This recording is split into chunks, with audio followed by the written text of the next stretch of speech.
And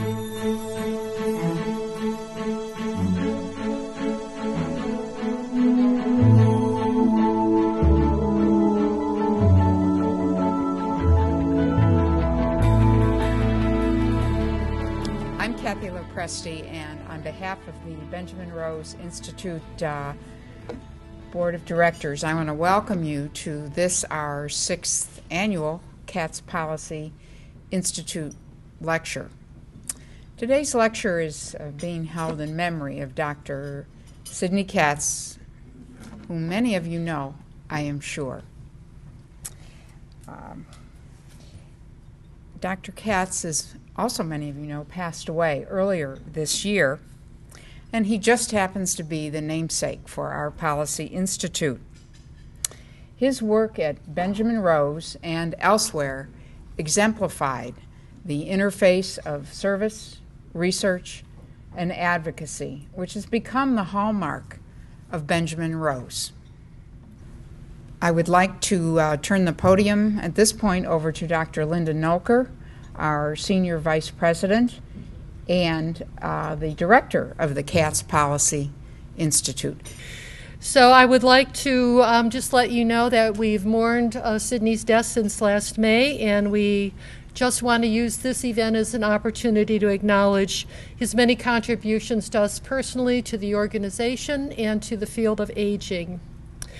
Speaking on behalf of the Katz family is Mr. Norton London. He's here with his wife, Joni, and he is Sidney's nephew. So we're grateful that he's willing to offer some remarks in memory of Dr. Katz. Most of you know Dr. Sidney Katz as a medical professional far better than I do. So today I'm going to tell you about my Uncle Sidney.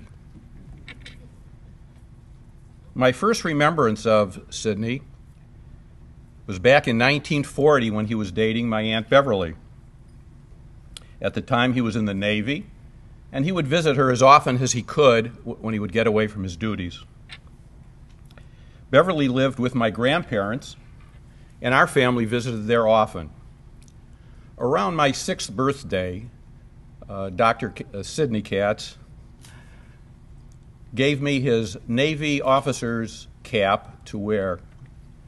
And I was so proud to wear his cap. I was running around the house, and I told my brother, when I get older, I'm going to be just like Sidney and be in the Navy.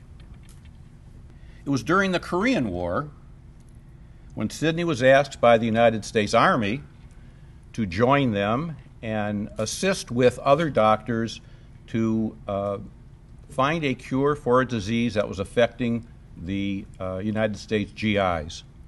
And he did a very good job of it, and for that he received the Bronze Star. So you see, Sidney Katz is just like everyone else, only more so, much more so. Thank you.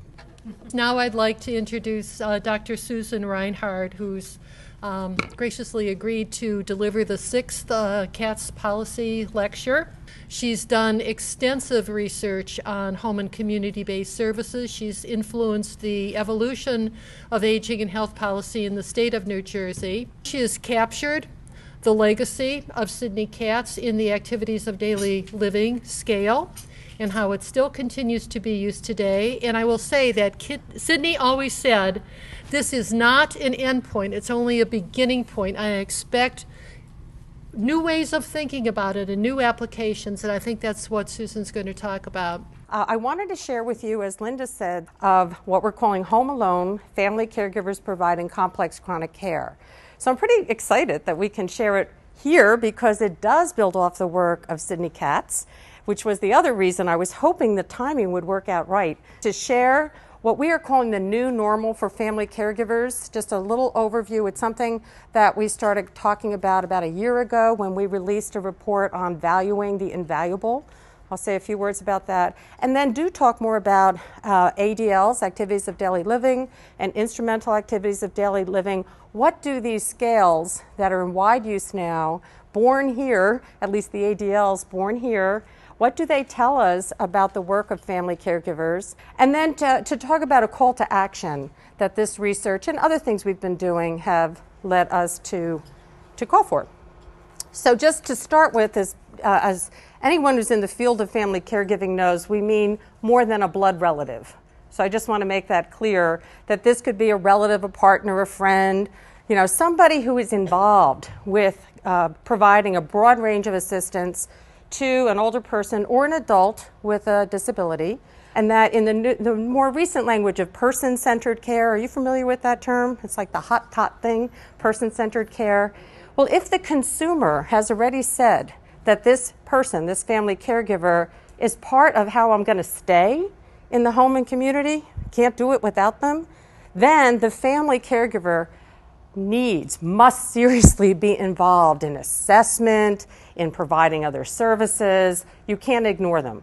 Whether or not you think there's enough research, which I don't think there is, we haven't turned it into making a system that really works better for family caregivers who are giving $450 billion of free care, and they are at the vanguard of preventing the worst things that can happen to people and the frailest people that we have on the planet.